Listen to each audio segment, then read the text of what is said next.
Eymen abi.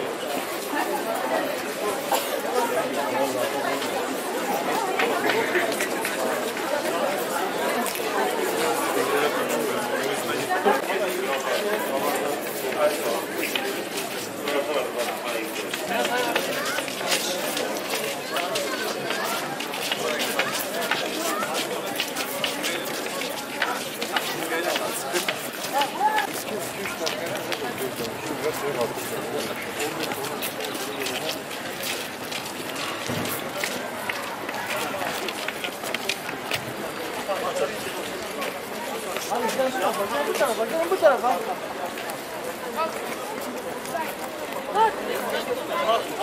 Abi şimdi yukarıdan mı yapacağız?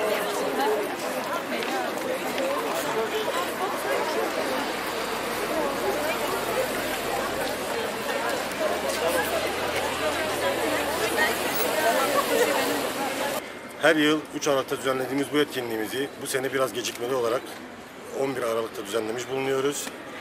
İşlerimizin yoğunluğundan dolayı bugün erteledik ama yine bu sene engelli kardeşlerimizi, engelli bireylerimizi unutmamak adına bu empati yürüyüşümüzü düzenleyip bir nebze olsun onların bu sorunlarına bir tepki göstermek, toplumu duyarlı olmaya çağırmaya yönelik bir yürüyüştür bu. Empati yürüyüşünü yaparken kendimizi her bir engelli bireyin yerine koyarak onun halinden anlamaya, toplumu da bu duyarlılığı yaşamaya davet ediyoruz.